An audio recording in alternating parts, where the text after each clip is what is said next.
Guys, I am Puneet Kumar Jaiswal और मैं आपको आज पॉलिनोमियल पढ़ाने जा रहा हूँ जो हमें कहा गया है कि एज ए डेमो आपको परफॉर्म करना है।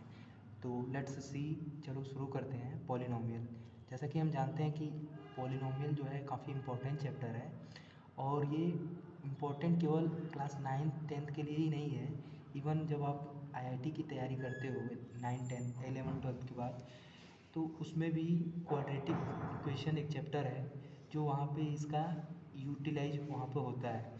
तो यहाँ से हमें एक चीज़ समझना होगा कि पॉलिनोमियल का अगर हमारा बेसिक अगर बहुत अच्छा होगा तभी हम वहाँ पे क्वाड्रेटिक में अच्छा कर पाएंगे। इसलिए पॉलिनोमियल को आईआईटी के पॉइंट ऑफ व्यू से समझना काफ़ी ज़्यादा ज़रूरी हो जाता है।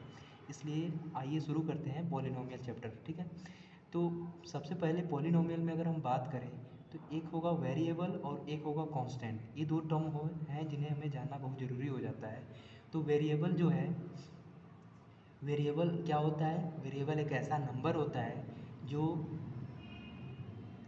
हर जो वेरिएबल एक ऐसा नंबर होता है जो हर टाइम टू टाइम चेंज होता रहता है, यानी इसकी वैल्यू जो होती है हर टाइम टू टाइम चेंज हो जाती है। और कांस्टेंट नंबर वो नंबर होता है जो एक फिक्स वैल्यू होती है, जैसे 4 हुआ, 5 हुआ, 6 हुआ, 7 हुआ, ये चेंज नहीं होगा। अगर हम बोलें 7, अगर मैं केवल 7 नंबर बोलूँ, 7 नंबर, तो ये 7 7 ही रहेगा, इसमें कोई चेंज नहीं होगा। लेकिन अगर मैं केवल केवल एक्स बोलूँ या फिर वाई बोलूँ या फिर कोई अलजेब्रिक टर्म में कोई नंबर बोलूँ कि 7x लिखिए, तो इसकी वैल्यू चेंज हो सकती है।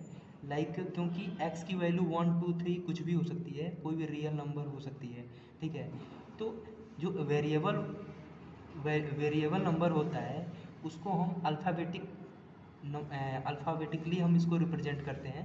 अल्फ़ाबेट में हम रिप्रेजेंट करते हैं, लाइक एक्स, वाई, जेड या फिर ए, बी, सी। ये बात समझ में आई होगी कि वेरिएबल जो होगा वो कोई फिक्स नंबर नहीं होगा, यानी वो हमेशा चेंज होता रहेगा, इसकी वैल्यू हमेशा चेंज होती रहेगी, है ना। और इसको रिप्रेजेंट करने के लिए जो हम यूज़ करते हैं वो अल्फ़ाबेट नंबर होता है, अल्फ़ाबेट होता है, इसको हम एक्स, वाई, जेड से रिप्रेजेंट करते हैं। ए, बी, सी, डी कोई भी नंबर ले सकते हैं, ठीक है। और जो कांस्टेंट नंबर होगा वो कोई फिक्स नंबर, कोई फिक्स वैल्यू होगी, लाइक 4 होगा, 5 होगा, 6 होगा, 7 होगा, कोई भी नेचुरल वैल्यू ले सकते हैं। वो एक फिक्स वैल्यू, इसकी इस नंबर, जैसे मान लीजिए 6 है तो इसमें कोई चेंजिंग हर टाइम टू टाइम चेंज नहीं हो रहा है, ये अपने जगह पे फिक्स रहेगा। तो इस फिक्स नंबर को हम कांस्टेंट नंबर बोलेंगे और जो फिक्स नंबर नहीं है उसको हम वेरिएबल नंबर बोलेंगे। वेरिएबल नंबर को रिप्रेजेंट एक्स, वाई, जेड से हम करते हैं। जैसे मान लीजिए हमें एट एक्स लिखना है, तो ये एट एक्स कांस्टेंट नंबर नहीं है, ये वेरिएबल नंबर है, ठीक है। तो यहाँ से हमें समझ में आ रहा है कि ये वेरिएबल नंबर है। वेरिएबल नंबर क्यों है? क्योंकि यहाँ पे कोई एक फिक्स नंबर नहीं है, यहाँ पे एक्स, वाई, जेड के टर्म में ये वैल्यू दी हुई है, इसलिए ये वेरिएबल हो गई, ठीक है। अगर ये यहाँ 8x के जगह पे केवल केवल 8 होता तो शायद ये अगर ये 8x के जगह पे अगर केवल 8 होता तो ये वेरिएबल ना होकर कांस्टेंट नंबर होता, ठीक है। तो आपको आई थिंक ये डेफिनेशन, ये टर्म पता चल गया होगा कि वेरिएबल क्या होगा और कांस्टेंट क्या होगा। वेरिएबल जो होगा वो फिक्स नंबर नहीं होगा और कांस्टेंट जो होगा वो कोई फिक्स नंबर होगी, ठीक है। अब हम आगे बढ़ते हैं एल्जेब्रिक एक्सप्रेशन की तरफ। एल्जेब्रिक एक्सप्रेशन जो है वो इन्हीं दो टर्म से मिलकर बना होता है, वेरिएबल और कांस्टेंट नंबर, ठीक है।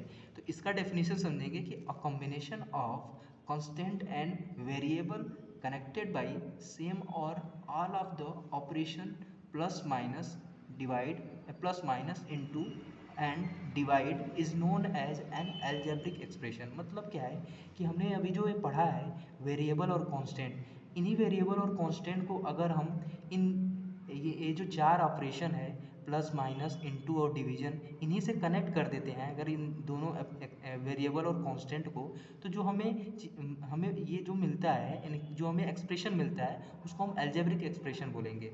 कहने का मतलब ये है कि अगर हम वेरिएबल के साथ अगर हम कांस्टेंट नंबर को प्लस माइनस इनटू और डिवीजन से कनेक्ट कर देते हैं तो जो नंबर मिलता है वो वो एल्जेब्रिक एक्सप्रेशन हो जाता है। लाइक अगर एग्जांपल देखें तो यहाँ पे हम देख रहे हैं कि 8x ये एक वेरिएबल है, और जैसे हम कोई एग्जांपल ले लेते हैं 8x, ये अभी हमने देखा वेरिएबल नंबर था, और एक और नंबर कांस्टेंट नंबर ले लेते हैं 7 या 8 ले लेते हैं, ठीक है। अब इस 8x और 8 में अगर हम प्लस माइनस कुछ भी अगर लगा देते हैं, ठीक है, और इसको इसके बीच में प्लस माइनस लगा देते हो, तो अब ये जो एक्सप्रेशन बनता है इसी को बोलेंगे अलजेब्रिक एक्सप्रेशन, ठीक है। ऐसे ही एक और एग्जांपल लेते हैं, जैसे अगर कह लें कि एक्स ले लेते हैं और यहाँ पर माइनस का सिंबल लगा देते हैं और यहाँ पे 7 लगा देते हैं, ठीक है। तो यहाँ पे वेरिएबल दिख रहा है और कांस्टेंट दिख रहा है, और इनको हम कनेक्ट किससे कर रहे हैं, इस इन ऑपरेशन से, डिवीजन इनटू और माइनस, ये जो ऑपरेशन हमने बताया था, इनसे अगर हम कनेक्ट कर देते हैं तो जो हमें एक्सप्रेशन मिल रहा है उस एक्सप्रेशन को बोलेंगे अलजेब्रिक एक्सप्रेशन, ठीक है। अलजेब्रिक एक्सप्रेशन, ठीक है। यहाँ तक कोई डाउट? आई थिंक ये समझ में आया होगा, ठीक है, कि अलजेब्रिक एक्सप्रेशन क्या होता है।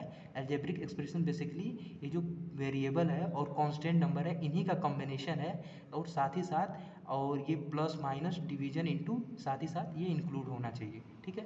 तो ये है अलजेब्रिक एक्सप्रेशन। एक और एग्जांपल लेके चलते हैं दोस्त। यहाँ पे 7x² प्लस 8x प्लस 4 है, तो यहाँ पे हम देख रहे हैं कि 7x² एक वेरिएबल नंबर है और ये 8x भी एक वेरिएबल नंबर है और यहाँ पे कांस्टेंट नंबर भी है। वेरिएबल 2-4 भी हो सकते हैं, ये कोई ज़रूरी नहीं कि एक ही दो से हम अलजेब्रिक एक्सप्रेशन बनाएं, कई सारे हो सकते हैं। तो जब हम इसको अलजेब्रिक एक्सप्रेशन यहाँ पे नहीं, वेरिएबल दिख गया और यहाँ पे कांस्टेंट नंबर दिख गया, ठीक है।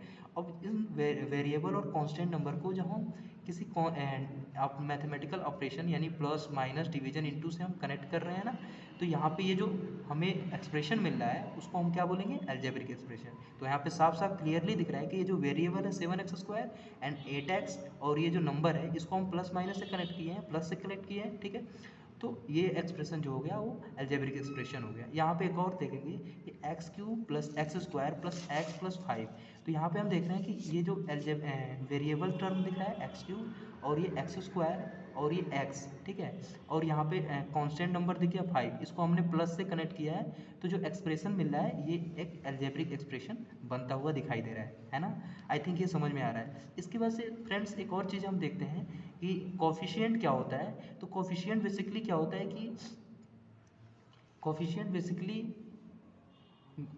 बेसिकली जो होता है वो x² या फिर कोई भी जो वेरिएबल है उस वेरिएबल के साथ जो कांस्टेंट नंबर ऐड हुई है ना, उसको हम बोलेंगे कोफिशिएंट। उसको हम क्या बोलेंगे, कोफिशिएंट। जैसे यहाँ पे अगर हम देखें 8x, ठीक है, तो इस वेरिएबल के साथ, है ना, इस अगर मैं ऐसे कोई एक एग्जांपल तौर पे अगर मैं बोलूँ कि 8x है, ठीक है, और इस 8x में जो इस वेरिएबल यानी x के साथ जो लगी हुई संख्या है यानी 8 है ना, लगी हुई जो नंबर है यानी कांस्टेंट नंबर है 8x में, जो ये वेरिएबल है x और इस वेरिएबल के साथ जो नंबर ऐड हुआ है, नंबर इनटू हुआ है ना, उसको हम बोलेंगे कोफिशिएंट। उसको हम क्या बोलेंगे, कोफिशिएंट, ठीक है, कोफिशिएंट बोलेंगे, यस। तो यहाँ पे अगर मैं कोई और एग्जांपल दे दूँ, लाइक अगर अपन देख लें कि 7x², ठीक है, तो अगर मैं पूछूँ कि इसमें कोफिशिएंट क्या होगा, तो इस वेरिएबल, जो भी वेरिएबल है उस वेरिएबल के साथ जो नंबर्स होता है उस नंबर को हम बोलेंगे, है ना, उस वेरिएबल के साथ जो भी नंबर इनटू होता है उस नंबर को हम बोलेंगे कोफिशिएंट। उस नंबर को हम क्या बोलेंगे, कोफिशिएंट। इसी तरह से एक और एग्जांपल ले लेते हैं 8x³, ठीक है, 8x³। तो 8x³ में हम देख रहे हैं कि ये जो वेरिएबल है इस वेरिएबल के साथ ये नंबर 8 इनटू हुआ है, तो यहाँ पे 8 जो होगा इस वेरिएबल के साथ 8 है, तो 8 जो होगा वो क्या हो गया, कोफिशिएंट हो गया, ठीक है। तो आई थिंक ये बहुत अच्छे से क्लियरली आपको समझ में आया होगा कि कोफिशिएंट क्या होगा और अलजेब्रिक एक्सप्रेशन क्या होगा। अब बढ़ते हैं पॉलिनोमियल की तरफ, जो हमारा इस चैप्टर का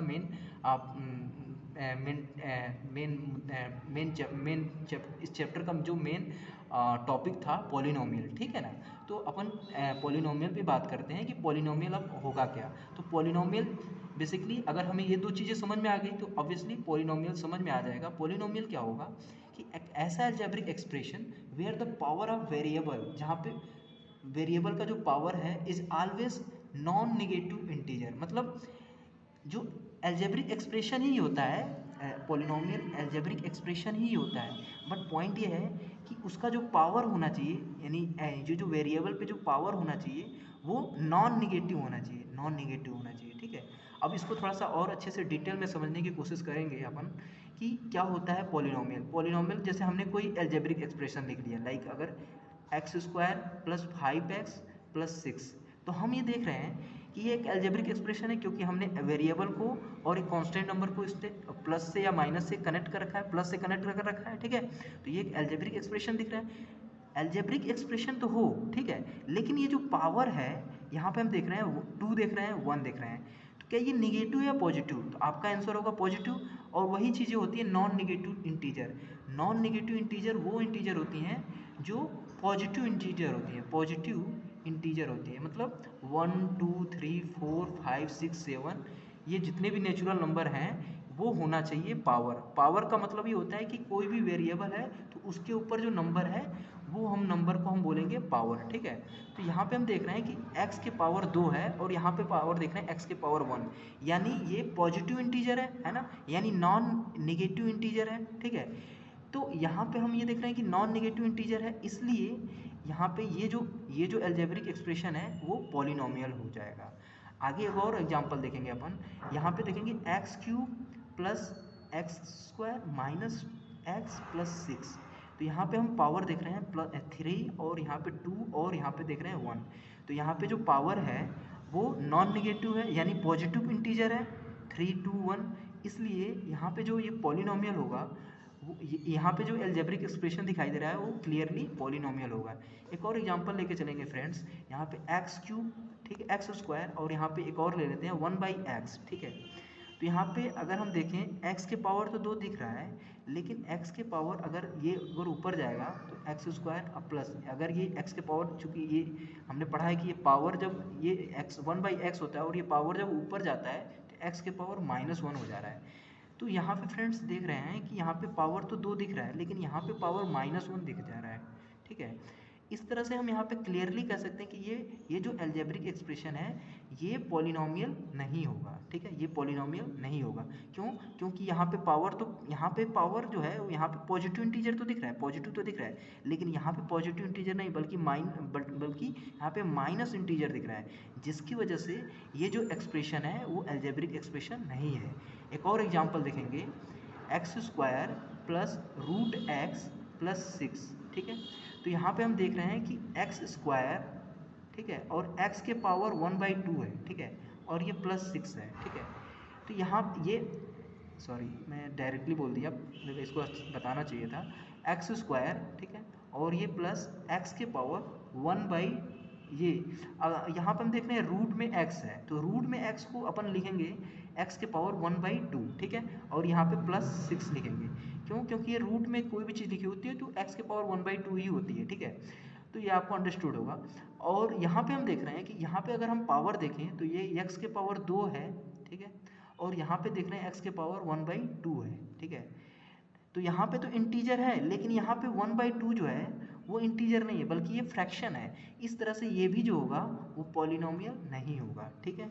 इस तरह से अगर मैं फ्रेंड्स अगर 2-4 और एग्जांपल लेके चलूँ तो पहला क्वेश्चन के तौर पे अगर देखें, जैसे मैं एक क्वेश्चन 2-4 एक क्वेश्चन दे दूँ कि ये x³ minus 5x square plus 7, और ये दूसरा क्वेश्चन है x square minus 1/x plus x square, ठीक है।